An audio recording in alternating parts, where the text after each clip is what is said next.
출애굽기 1장 1절입니다. 출애굽기 1장 1절.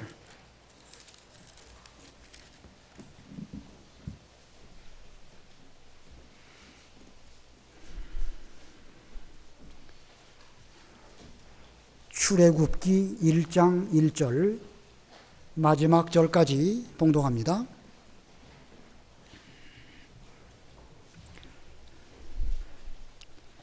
야곱과 함께 각각 자기 가족을 데리고 애굽에 이른 이스라엘 아들들의 이름은 이러하니 르벤과 시므온과 레위와 유다와 이사갈과 스불론과 베냐민과 단과 납달리와 갓과 아셀이요 야곱의 허리에서 나온 사람이 모두 70이요 요셉은 애굽에 있었더라. 요셉과 그의 모든 형제와 그 시대의 사람은 다 죽었고 이스라엘 자손은 생육하고 불어나 번성하고 매우 강하여 온 땅에 가득하게 되었더라. 요셉을 알지 못하는 새 왕이 일어나 애굽을 다스리더니 그가 그 백성에게 이르되 이 백성 이스라엘 자손이 우리보다 많고 강하도다. 자, 우리가 그들에게 대하여 지혜롭게 하자.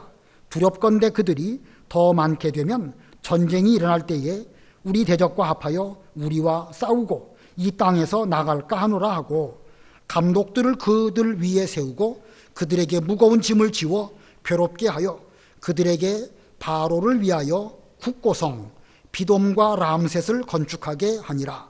그러나 학대를 받을수록 더욱 번성하여 퍼져나가니 애굽 사람들이 이스라엘 자손으로 말미암아 근심하여 이스라엘 자손에게 일을 엄하게 시켜 어려운 노동으로 그들의 생활을 괴롭게 하니 곧 흙 이기기와 벽돌 굽기와 농사의 여러 가지 일이라. 그 시키는 일이 모두 엄하였더라. 15절 애굽 왕이 히브리 산파 시브라라 하는 사람과 부하라 하는 사람에게 말하여 이르되 너희는 히브리 여인을 위하여 해산을 도울 때에 그 자리를 살펴서 아들이거든 그를 죽이고 딸이거든 살려두라. 그러나 산파들이 하나님을 두려워하여 애굽 왕의 명령을 어기고 남자 아기들을 살린지라. 애굽 왕이 산파를 불러 그들에게 이르되 너희가 어찌하여 이같이 남자 아기들을 살렸느냐. 산파가 바로에게 대답하되 히브리 여인은 애굽 여인과 같지 아니하고 건장하여 산파가 그들에게 이르기 전에 해산하였더이다 하매 하나님이 그 산파들에게 은혜를 베푸시니 그 백성은 번성하고 매우 강해지니라. 그 산파들은 하나님을 경외하였으므로 하나님이 그들의 집안을 흥왕하게 하신지라. 그러므로 바로가 그의 모든 백성에게 명령하여 이르되 아들이 태어나거든 너희는 그를 나일강에 던지고 딸이거든 살려두라 하였더라. 거기까지 봉독합니다. 여기 7절 보면 이스라엘 자손은 생육하고 불어나 번성하고 또 12절에도 학대를 받을수록 더욱 번성하여 퍼져나가니 그리고 또 20절에도요 하나님이 그 산파에게 은혜를 베푸시니 그 백성은 번성하고 매우 강해지니라. 이스라엘 백성들이 강해진다는 말씀이 거듭 나오고 있습니다. 그래서 오늘 말씀의 제목은 이스라엘의 번성입니다. 이스라엘의 번성. 이 한 장 안에 여러 가지 많은 교훈과 진리가 담겨져 있지만 이 말씀은 우리에게 주시는 하나님의 명령으로 알고 우리도 반드시 번성하는 교회, 번성하는 우리가 되어야 할 것을 이 시간 교훈으로 받으셔야 됩니다. 다른 여러 말씀들이 있긴 있겠지만 한 가지만 말하라고 하면 번성은 곧 하나님께서 우리에게 하신 바 명령입니다. 그러므로 우리도 교회적으로 혹은 여러분의 가족적으로도 특별히 믿음 안에서 번성하는 그런 우리가 되어야 되겠습니다. 야곱이 자기 모든 식구들을 이끌고 애굽으로 내려간 그때가 창세기 46장인데 그때로부터 이제 출애굽할 때까지 전부 430년이었다라는 말씀이 출애굽기 12장에 나옵니다. 야곱이 이스라엘 자기 백성 식구들을 다 이끌고 애굽으로 내려갔다가 거기서 나올 때까지 전부 430년.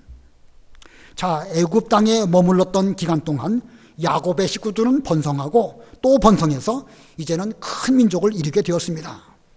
애굽으로 내려갈 때 70명이었는데 올라올 때의 그 숫자가 60만이었다. 성경은 그렇게 기록하고 있습니다.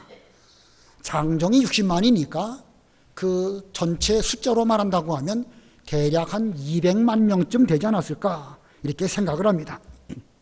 어떤 사람은 그 시기 400년이라는 기간 동안 70명이 200만 명이 되는 것은 그건 불가능하다 이렇게 말하기도 합니다. 그러나 이제 애굽으로 내려갔을 때의 인구 숫자가 70명이라고 성경에 기록하고 있지만 그 70명 역시도 남자 장정만 계산한 것으로 볼 때에 훨씬 더 많은 인구가 내려갔을 것으로 여겨집니다. 그 인구론이라고 하는 책을 지은 그 학자가 있죠. 멜더스라는 사람. 그 사람의 계산 근거에 의하면 2000명이 200만 명이 되는 데에 250년이 걸린다. 이렇게 그 말을 한답니다. 여러 가지 이제 인구학자로서 계산해 볼 때 그렇단 말이죠. 그러므로 70명이 내려간 건 아니고 그보다 좀 더 많은 숫자가 내려갔고 그 숫자가 400년 혹 430년 기간 동안 200만 명이 되는 것은 계산적으로도 얼마든지 가능한 것입니다. 자, 그런데 이 시간 계산적으로 가능하냐 안 가능하냐 그게 중요한 것이 아니라 더 중요한 것은 이와 같은 번성은 하나님께서 우리들에게 하신 명령이라는 사실입니다. 아담 하와를 창조하신 하나님께서 그들에게 생육하고 번성하여 땅을 정복하라 하나님의 명령이죠. 또 이스라엘 백성들 애굽 종살이 할 때에도 번성했을 뿐만 아니라 바벨론 포로 중에도 그들에게 대한 하나님의 뜻은 쇠잔해지지 말고 번성하라는 것입니다. 예레미야 29장 한번 읽어보세요. 예레미야 29장 4절로 6절 읽어보세요. 예레미야 19장 4절. 만군의 여호와 이스라엘의 하나님께서 예루살렘에서 바벨론으로 사로잡혀 가게 한 모든 포로에게 이와 같이 말씀하시니라. 너희는 집을 짓고 거기에 살며 텃밭을 만들고 그 열매를 먹으라. 아내를 맞이하여 자녀를 낳으며 너희 아들이 아내를 맞이하며 너희 딸이 남편을 맞아 그들로 자녀를 낳게 하여 너희가 거기에서 번성하고 줄어들지 아니하게 하리라. 예, 바벨론 포로 갔을 때에도 자녀를 낳고 결혼하고 또 텃밭에 갖고 가지고 잘 먹고 그래서 번성하고 줄어들지 아니하게 하라. 자, 이거 보면은요, 무슨 인류의 그 창조 때 기본적으로 주신 명령도 번성이거니와 비록 애굽에 종살이하고 바벨론 포로 생활을 한다 할지라도 거기에서 정상적인 생활을 하면서 쇠잔해지지 말고 번성하라는 것이 하나님의 명령입니다. 자, 지금 눈앞에 있는 일들, 종살이, 포로 생활, 재앙처럼 보이지만 하나님의 생각은 이 고난을 통하여 이제 말세에 결론적으로 복 주시기를 위함입니다. 하나님의 생각은 우리 생각과 다르십니다. 하나님의 명령은 번성하라는 것입니다. 자, 그래서 이 본문의 말씀과 성경 전체의 원리를 두고 볼 때에 우리와 우리 교회에 비추어서 이 말씀을 적용해야 됩니다. 지금 과연 우리는 번성하고 있는가? 지금 우리 명륜교회는 번성하고 있는가? 지금 번성하고 있습니까? 줄어들고 있습니까? 금년 우리 교회의 성도들의 숫자가 증감이 어떻게 될까? 제가 좀 궁금해서 얼마 전에 파악을 한번 해보았습니다. 제가 그 데이터를 본 적은 있는데 정확한 숫자는 기억이 안 됩니다. 대략 금년에 우리 교회를 떠나가셨다든지 천당 가신 분들, 그런 분들을 헤아려 보니까 27분인가 8분인가 그렇습니다. 그런데 우리 교회로 새로 오신 분들은 몇 분이나 되실까? 20명 초반대입니다. 정확한 숫자는 제가 기억이 안 됩니다. 20명이든지 22명이든지. 근데 문제는 뭐냐면요, 우리 교회를 떠나서 가신 분들은 영영 가신 분들이에요. 다른 교회로 아주 그 적을 옮겼다든지 아예 천국으로 옮겨가신 분들이기 때문에 그들은 가고 아니 오는 그런 상황인데, 문제는 우리 교회에 새로 찾아와서 등록하신 분들의 숫자도 적거니와 그분들이 우리 교회에 계속 정착을 잘하고 앞으로 몇십 년 동안 신앙생활을 잘 하실 수 있을지 그런 보장이 현재로는 없다는 것입니다. 그런 면으로 볼 때에 거의 한 1년 동안 한 25명 정도가 줄어들고 있다고 볼 수 있습니다. 자, 이거 볼 때 우리가 번성하도록 뭔가 심각한 대책을 세워야 되겠죠? 지금 이 추세대로 간다고 하면요, 상당히 심각한 문제가 발생할 것입니다. 앞으로 얼마 동안에는 별 문제 없는 것처럼 보일 것입니다. 그러나 10년쯤 지나면 1년에 25명씩 줄어든다고 할 때 몇 명이나 줄까요? 250명 줄어드는 거예요. 여기 계신 분 반이 지금 안 계실 수도 있다는 사실입니다. 그때를 우리가 생각해 본다고 하면 이거 뭐 소름이 돋고 꼭 뭐 숫자 거기에라기보다는 여러 가지 면에서 우리는 하나님 명령에도 부족하고 교회의 여러 가지 면에서도 문제가 심각하게 많게 될 것입니다. 작년은 작년대로 그렇지만요, 주일학교는 훨씬 더 심각합니다. 제가 명립교회 온 지 이제 5년하고 한 달 됐는데 그 사이에 주일학교 반감됐습니다. 반감. 제가 올 때 한 60명쯤 왔었는데 지금은 한 30명에서 한 35명 정도, 그 정도 모이는 것 같아요. 반으로 줄어들었죠. 이런 추세로 또 5년 지나간다고 하면 어떻게 될까요? 이거 우리가 보통 심각한 게 아닙니다. 앞으로 5년 후에 어떻게 될까? 지금 대책 세우지 않으면 앞으로 그 기회를 잃어버려가지고 앞으로는 어떻게 해보려고 해도 더 이상 어떻게 방법이 없는 그런 상황이 될 수도 있습니다. 여러분, 팽이 돌려보셨죠? 팽이 돌리다 보면 뚝심 좋은 팽이는요, 제법 오랫동안 빙빙빙 돕니다. 근데 그 빙빙 돌 때, 비틀비틀할 때 몇 번 채찍을 치면 팽이가 다시 힘을 얻어가지고 잘 돌지만 비틀비틀할 때 힘을 실어주지 않냐고 그냥 방치하면은요, 결국은 쓰러지게 되고 한 번 쓰러진 팽이는 다시 일어나지 못합니다. 자, 그러므로 우리는 지금 대책을 세워야 됩니다.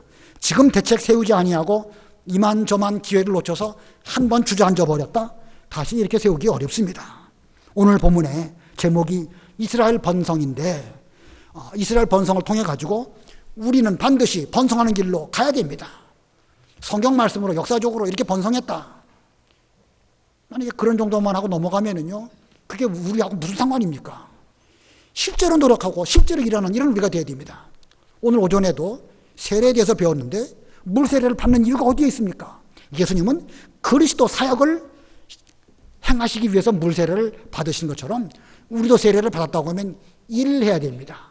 하나님의 일, 말로 아니고 훈수로 아니고 탁상공로는 아니라 진짜로 일하는 그런 일꾼들이 있어야 되는데 점점 우리의 현실은 좀 그렇지 못한 이런 가운데 있습니다.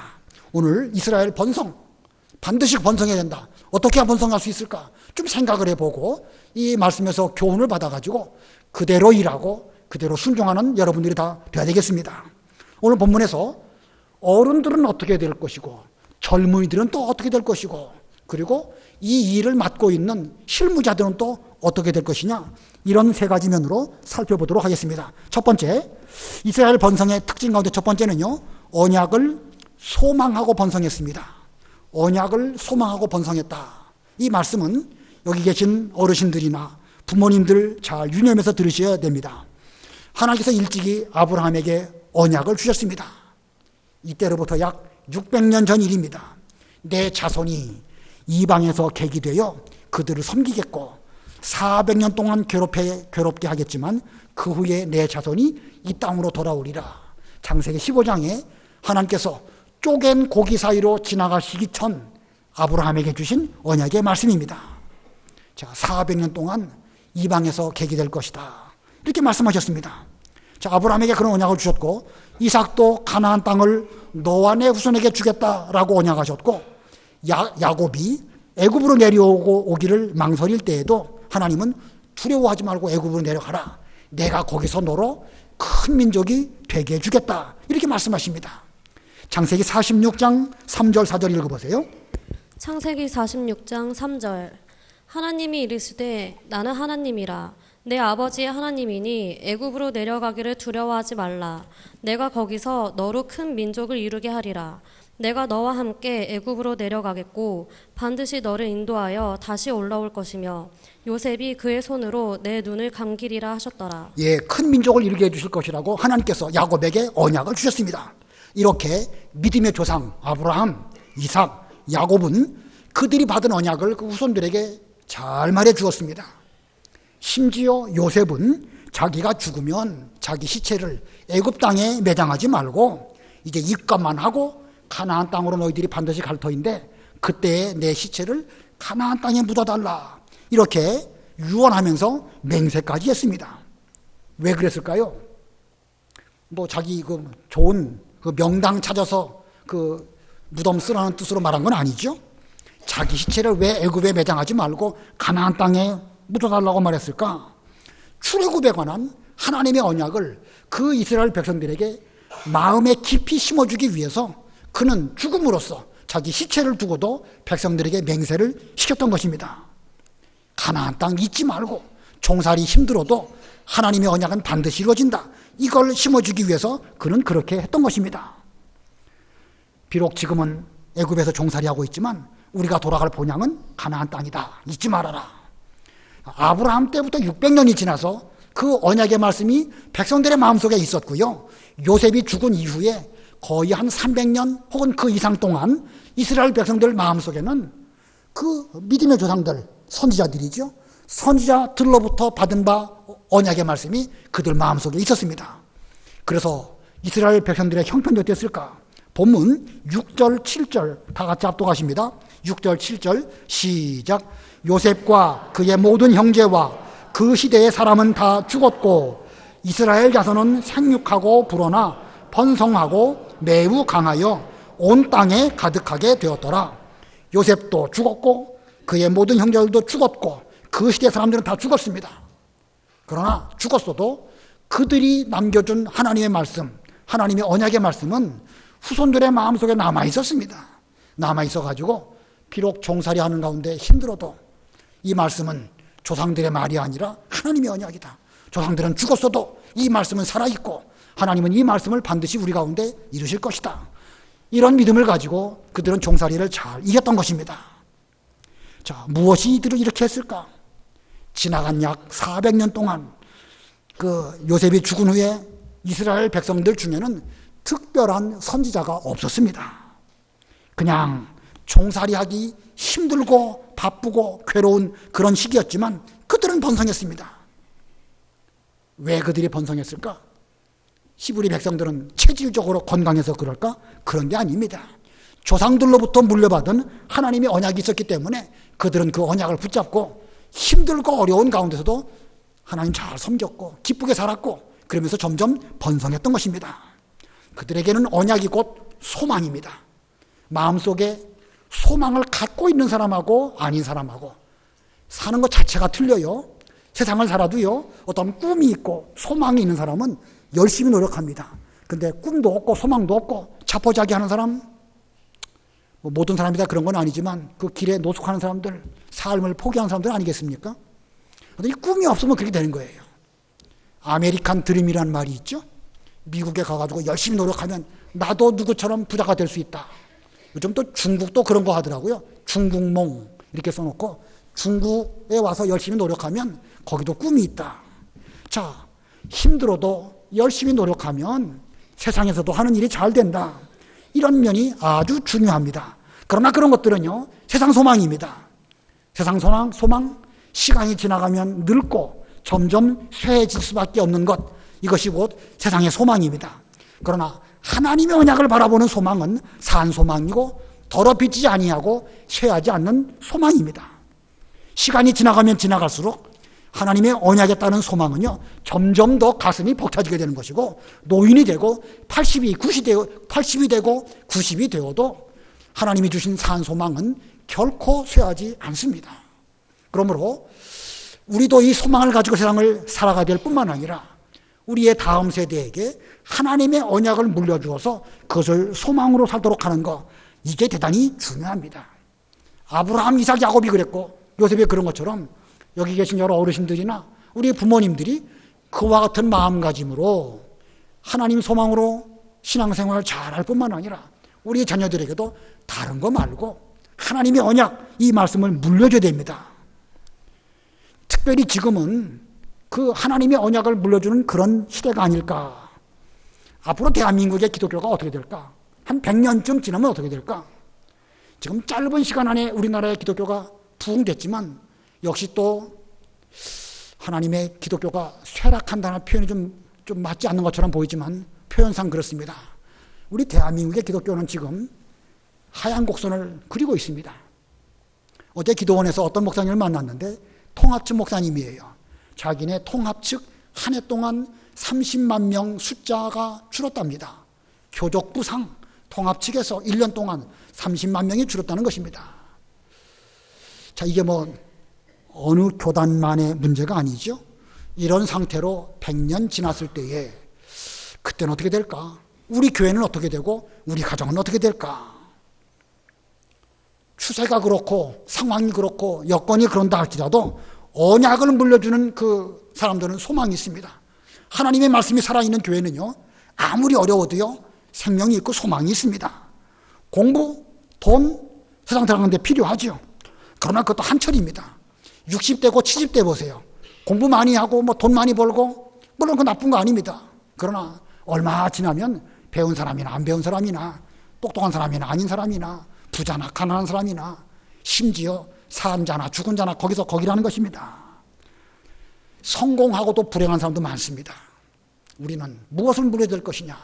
하나님의 언약을 물려주면은요, 그 언약 안에 성공도 있고 세상 공부도 있고 물질의 복도 있고 육체의 건강도 있고 모든 것들이 다 있습니다.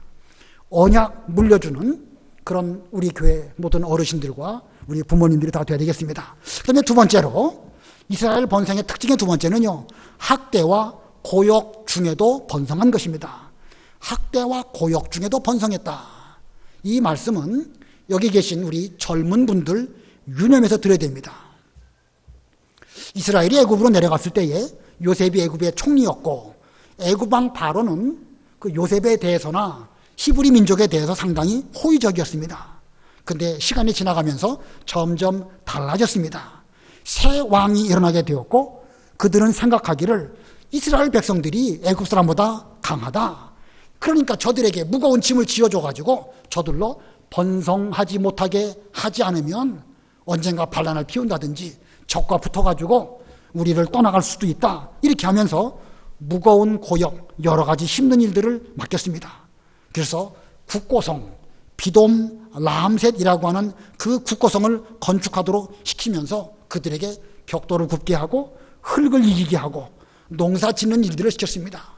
여기서 말하는 농사는 우리가 생각하는 그런 정도의 농사가 아닙니다. 땅을 개간해서 이거 뭐 쓸만한 땅으로 만드는 일 여간 힘든 게 아니겠죠. 그런 정도의 일을 시켰습니다. 본문 12절로 14절 읽어보세요. 12절 그러나 학대를 받을수록 더욱 번성하여 퍼져나가니 애굽 사람이 이스라엘 자손으로 말미암아 근심하여 이스라엘 자손에게 일을 엄하게 시켜 어려운 노동으로 그들의 생활을 괴롭게 하니 곧 흙 이기기와 벽돌 굽기와 농사의 여러 가지 일이라. 그 시키는 일이 모두 엄하였더라. 예, 12절에 그러나 학대를 받을수록 더욱 번성하여 퍼져나가니. 지금 겉으로 볼 때는 애굽 사람들이 히브리 백성들을 학대하고 고역시키는 것처럼 보이지만요, 그 이면에는 사탄이 하나님의 백성들의 숫자를 줄어들게 하고 그 구원 역사를 못하게 하려고 괴롭히는 가운데 있는 것입니다. 그렇게 해서 신앙적 계대가 끊어지게 하려고 하는 것, 이것이 곧 사탄의 목적인 것입니다. 그런데 그 즈음 이스라엘 백성들은 학대를 받을수록 더욱 번성했다. 학대를 받을수록 더욱 번성했다. 우리 이 말씀 우리 모두가 다 명심해야 됩니다. 학대를 받을수록 히브리 민족이 더욱 번성하게 되니까 애굽 사람들이 근심하게 된 것입니다. 자, 이와 같은 일들은 히브리 민족이 애굽에서 종살이할 때뿐만의 일이 아닙니다. 전 기독교 역사를 놓고 볼 때 기독교가 핍박당하지 아니한 때가 없습니다. 그런데 놀랍게도 학대를 받으면 받을수록 이 기독교는 점점 부흥하고 번성해서 오늘에까지 오게 된 것입니다. 예수님께서 복음을 완성하시고 부활 승천하신 후 12제자들을 통해서 복음 전파가 시작이 되었습니다. 초대교회 때에 얼마나 많은 핍박이 심했습니까? 유대인들은 유대인대로 핍박하고 이방인들은 이방인대로 핍박했습니다. 로마 정부는 또한 역시 또 학대를 했습니다. 그런데 그런 학대가 심하면 심할수록 물론 부분적으로는 뒤로 물러가는 사람 있을 수 있죠. 그런 사람이 있었습니다. 그러나 그때에 한두 사람이 최선을 다해서 믿음을 지키니까 한두 사람으로 말미암아 많은 숫자의 사람들이 구원을 얻게 되고 또 그 많은 숫자가 사람들이 열심히 노력하니까 큰 무리를 이루는 교회가 되기도 했습니다. 사도행전 11장에 보면 스데반의 박해 때문에 그 주님의 제자들이 뿔뿔이 흩어졌습니다. 근데 그 가운데 몇몇 사람들이 그 안디옥이라고 하는 곳에 와가지고 거기에서 유대인뿐만 아니라 이방 사람들에게도 복음을 전했다. 그래서 많은 숫자가 모였다. 수많은 사람들이 예수를 믿었다. 이렇게 말하고 있습니다. 몇몇이 복음을 전하니까 수많은 사람들이 복음을 받아들여서 믿었습니다. 그런 소식이 예루살렘 교회의 사도들에게 들려지게 되니까 사도들은 그 안디옥에 많은 성도들이 있다고 하니까 우리가 방치하면 안 되겠다. 누구를 보내는 게 좋을까? 안디옥이니까 이방 땅이거든요. 그래서 헬라 말도 잘하고 히브리 말도 잘하는 그런 사람 없을까? 바나바가 딱 적격이거든요. 바나바는 그 레위 지파 사람으로 이 헬라 말을 잘하니까 그 바나바를 파송했습니다. 바나바가 가가지고 거기에서 1년 동안 유하면서 복음을 전했고 사도 바울을 또 데리고 왔습니다. 함께 유하면서 교회를 세우니까 큰 무리가 거기서 예수님을 믿고 구원을 받게 되었고 그때서부터 그들을 그리스도인이라는 그런 호칭을 얻게 되었습니다. 몇 사람이 수많은 사람이 되었고 수많은 사람이 큰 무리가 되었고 그게 교회가 되었고 그리고 그 안디옥 교회를 통해 가지고 여기저기 복음 선교하는 일이 시작되게 된 것입니다. 이거 보면 아무리 어려워도 어려운 게 문제가 아닙니다. 한두 사람이라도 최선을 다해서 하나님을 잘 섬기는 이런 정신으로 일하면 일하는 그 사람을 하나님이 사용하신다는 것입니다. 이와 같은 일은 현재 우리 교회 내에서도 일어나고 있습니다. 20, 30년 전 우리 교회 어땠을까? 20, 30년 전만 해도요, 여러분들도 20, 30년 젊으셨을 때이지요. 열심히 일하셨고 그 당시엔 또 젊은 사람들도 그만큼 있지 않았을까. 근데 그 사이에 20, 30년 지나면서 실제로 일할 수 있는 사람이 옛날과 같지 않습니다. 얼마나 될지 정확하게 모르겠지만 실제로 일하는 사람은 옛날에 비했을 때 한 10분의 1이나 5분의 1이나 이런 정도로 줄지 않았을까. 거기다가 20, 30년 전보다요, 오늘날 젊은이들이 아주 많이 힘듭니다. 젊은 사람들도 교회에 오면 좀 쉬고 싶거든요. 자기들도 위로받고 싶고, 자기도 안식받고 싶고, 자기도 자기 또래 사람들하고 여러 말 하기를 원합니다. 근데 교회에서 젊은 사람들이 맡은 일이 또 만만하지 않거든요. 하다 보니까 그들도 힘들고 지치는 거예요. 젊은 사람들이 지치다 보니까 나도 안 하면 좋겠다. 그러면서 서서히 물러갑니다. 지금 우리 교회 추세가 그래요. 주일학교 교사도 그렇고 봉사하는 일도 그렇고 전도하는 일도 그렇고 모든 면에 있어서 일할 수 있는 몇몇 젊은 사람들이 있기는 있는데 그 젊은 사람들마저도 지쳐서 지금 그만하면 좋겠다 이런 생각을 하고 있는 이런 상황 가운데 있습니다. 여러분의 아들, 딸들 봉사 잘 하시나요? 여러분들의 아들, 딸들이 봉사하는 거는 원치 않으시지요? 그렇지 않습니까? 내 아들, 딸들 얼마나 피곤한데 교회까지 와갖고 뭐 이렇게 힘들게 일 시키느냐. 그러면서 다른 사람을 일 시켜요, 또. 그러면서도. 웃자고 하는 말이지만요, 웃을 수 없는 일입니다, 이게 지금. 자신의 자녀들은 우리 아들, 딸 너무 피곤하니까 좀 놔두라고 하면서 같은 또래의 다른 사람에게는 이거 해라 저거 해라 지금 이런 분위기 가운데 있습니다. 이 젊은 사람들도 지쳐가고 있는 시대, 학대를 받고 있는 심지어 교회까지 와서 이런 상황이 아닐까. 하지만 우리 젊은 분들 이 본문에 유념하시기 바랍니다. 그러나 학대를 받을수록 더욱 번성하여 퍼져나갔다. 하나님의 백성들은 세상에서도 그렇고요, 교회 내에서도 믿음 지키기가 어려운 그런 가운데 있지만 그럴수록 믿음을 갖고 있는 사람이라고 하면 내가 이때에 하나님을 위해서 내가 수고해야지. 나 아니면 또 누가 또 일을 하겠는가. 적극적으로 나서야 됩니다. 스데반의 핍박으로 흩어진 몇몇 사람을 통해서 결국 안디옥 교회가 세워지고 여러 하나님의 일이 잘 된 것처럼 지금 어려운 가운데 학대 속에서도 열심히 일하는 그 사람, 하나님은 그 사람을 통해서 하나님의 일을 하시는 것입니다. 기독교 역사 속에서 학대 받을수록 기독교는 번성했습니다.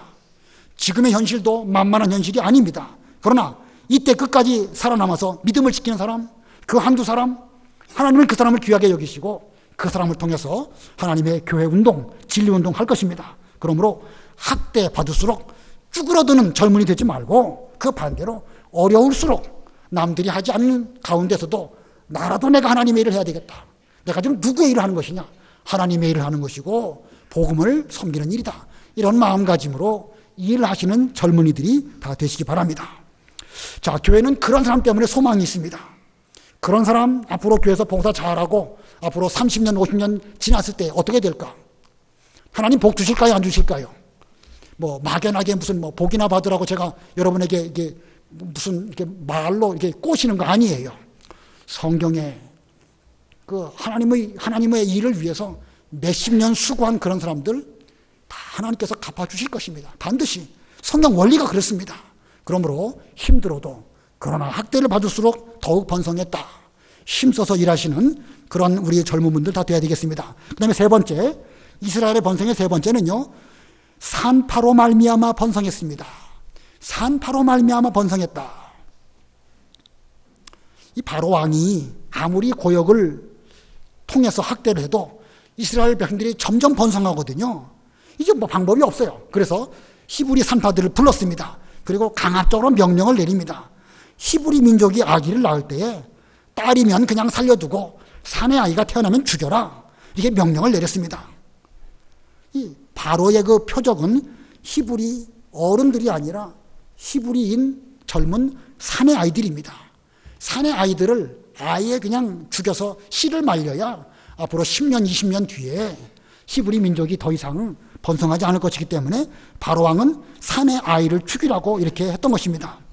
이 왕의 명령인데 그 명령 지키지 않으면 그 산파들은 죽을 수도 있습니다.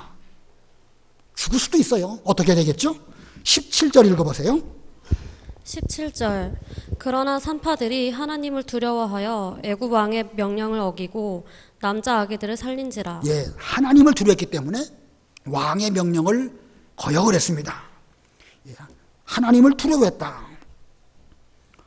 만약에 산파가 변명하면서 성경에 모든 위에 있는 권세에 복종하라고 하지 않았느냐? 바로 왕이 우리에게 명령했기 때문에 나는 들을 수밖에 없다. 성경을 들어서 말하는 것처럼 그렇게 말하는 산파라고 하면 그건 자격이 없습니다. 그는 이 일에 있어서 내가 왕의 명령을 따르는 것이 옳을까? 하나님을 더 두려워하는 것이 옳을까? 그런 생각을 하고 이 시점에서 하나님을 경외하는 것이야말로 이 올바른 길이다. 왕이 나를 죽인다 할지라도 나는 죽기를 각오하고 하나님을 경외해야 되겠다. 이런 마음으로 그는 왕의 명령 거역하고 히브리 사내 아이를 살리는 이런 일을 했던 것입니다. 그래서 여기 20절, 21절 우리 다 같이 합독합니다. 20절, 21절 시작. 하나님이 그 산파들에게 은혜를 베푸시니 그 백성은 번성하고 매우 강해지니라. 그 산파들은 하나님을 경외하였으므로 하나님이 그들의 집안을 흥왕하게 하신지라. 자, 21절에 하나님을 경외함으로 아까 17절에서는 하나님을 두려워하여 이렇게 말했죠. 하나님을 두려워했다는 말은 곧 하나님을 경외했다는 것입니다. 자, 그래서 하나님께서 그 산파들에게 복을 주시고 은혜를 주시고 이스라엘 백성들도 번성케 하셨지만 산파들의 집안도 흥왕하게 하셨다고 하였죠. 21절 하반절에 하나님이 그들의 집안을 흥왕하게 하신지라. 이스라엘 사내 아이를 잘 살려내는 그런 역할을 감당하니까 하나님께서 그 산파들에게 복을 주셔가지고 그 집안도 흥왕되게 하셨습니다. 여기 산파의 역할은 히브리 사내 아이들을 살려내는 것입니다. 이 말은 곧 신앙의 계대가 끊어지지 않게 하는 것, 그게 산파의 역할입니다. 오늘날 산파가 누구일까요? 오늘날 산파가 누구겠습니까? 주일학교 교사들 산파겠죠? 또 구역장님들 산파입니다. 목사와 전도사, 우리 부교육자들 전부 산파입니다. 또 여러분 중에도요, 그런 그 중간 역할을 해야 될 그런 분들, 뭐 꼭 직분 뭐를 떠나가지고 다 있다고 보여집니다. 그런 역할을 잘하는 사람, 그 사람 통해 가지고 하나님의 그 백성이 번성하게 되고 그 집안도 흥왕하는 그런 은혜를 하나님이 베풀어 주십니다. 우리의 역할이 무엇이냐? 신앙의 계대가 끊어지지 않게 하는 것, 이것이 곧 산파의 역할입니다.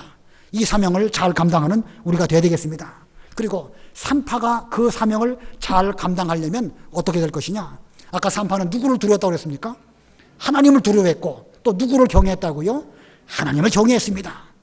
단순히 기술적으로 아기를 잘 받는 것, 이게 산파의 역할이 아니라 가장 근본적으로 하나님을 경외해서 이 신앙의 계대가 끊어지지 않도록 그런 마음가짐으로 일하는 것, 이게 최고로 중요한 자격입니다. 이렇게 하나님을 경외하는 그 사람은 히브리 사내 아이를 얼마나 소중하게 여기겠습니까? 하나님은 나로 말미암아 내가 아기 받은 이 사내를 통해 가지고 하나님의 일을 어떻게 이루실지 모른다. 앞으로 그 가운데 모세가 나올 수도 있고 요수아가 나올 수도 있고 또 어떤 훌륭한 인물이 나올 수도 있는 것이니까 그런 마음가짐으로 한 사람 한 사람을 소중히 여기면서 그 아이를 잘 길러내는 이런 산파가 되어야 됩니다. 그러려 보면 히브리 사내 아이들을 사랑할 수밖에 없죠. 그리고 최선을 다할 수밖에 없습니다. 우리가 주일학교 문제, 전도회 문제, 교회 봉사하는 문제, 여러 문제들을 가지고 한 머리를 맞대고 이렇게 의논을 해보긴 합니다. 당장 일손이 없어요. 손이 없습니다. 근데 이것도 문제, 저것도 문제, 수없이 많은 문제이지만 가장 근원적인 문제는 무엇이냐? 사명감의 문제입니다. 사명감의 문제. 내가 하나님의 일을 위해서 좀 수고하더라도 열심히 해야 되겠다. 이런 마음가짐을 해야 되는데 그런 사명감이 없는 그런 산파 자격 없습니다. 교회에 무슨 일이 있다. 누가 참석할까? 여기저기 생각하고 살피고 그게 아니고 내가 적극적으로 하나님의 일에 동참해야 되겠다. 이런 마음가짐으로 해야 되는데 지금 일꾼이 아주 풍기 현상을 보여주고 있는 이런 가운데 있습니다. 우리 모두의 그 자격, 하나님을 경외하는 마음으로 하나님께서 우리에게 맡긴 이 일들을 힘을 다하여 하는 그런 우리가 되어야 됩니다. 이렇게 수고 많이 한 산파 어떤 복을 주실까? 은혜를 베푸셔서 그의 집안을 흥왕하게 하신다. 아까 읽은 말씀대로 산파가 받는 복입니다. 하나님이 그런 산파에게 은혜를 베풀어 주시고 먼저 그 집안에게도 복을 주십니다. 자, 오늘날 산파 누구인가? 잘 생각해 보시고 나는 그 산파로서 사명감을 가지고 일하고 있는가? 피동적으로 일하고 있는가? 능동적으로 일하고 있는가? 세례를 받은 이유가 뭐라고요? 여러분, 물세례 받은 이유가 뭐라고요? 하나님의 일을 하라고 물세례 받은 것입니다.